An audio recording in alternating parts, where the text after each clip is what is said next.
Well, you know us as Joe and Shane because we are the Gold Guys. Merry Christmas and Happy Holidays, stackers. Today we're taking a look back on the year to see what has happened in the precious metals world, and oh boy, a lot has happened. At the beginning of the year, we start with gold around $2,600, silver around $29, and platinum around $900 per ounce. Soon after, all three took some pretty impressive runs.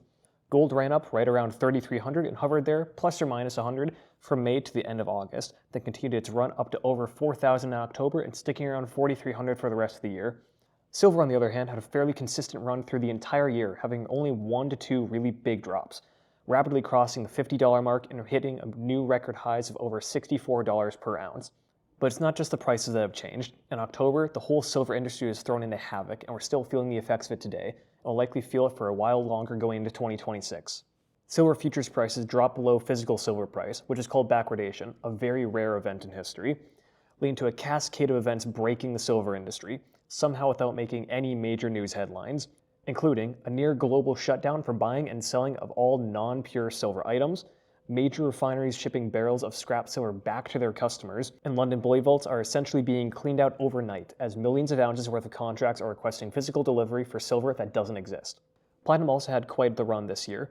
While it was trading sideways for a good portion of the year, right up until mid-May, when it had its first big bump up to $1,400 an ounce, then another big bump starting at the end of September up to $1,750 an ounce, and even now we're looking at a steady rise for platinum into the end of the year, past $1,800 per ounce. Amazingly, across the board, basically every precious metal has about doubled in price or come very close to it. Compare that to the S&P 500, which grew about 12.5% in 2025, and Bitcoin, which is actually down 8.7% compared to the start of the year at the time of recording this. All the while, stackers are laughing all the way to the bank.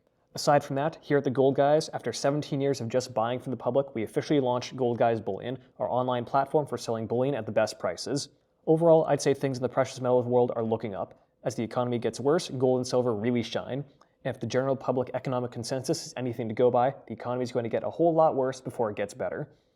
As always, this is not financial advice. Do your own research before making any investment decisions, but consider adding precious metals to your portfolio in 2026 and beyond. And if you want to learn more about investing in precious metals in 2026, head over to our site at goldguys.com and sign up for our free 5-day email course, the Gold Guys Gold Guide, where we teach you all about buying and selling precious metals for the best prices. See you next year.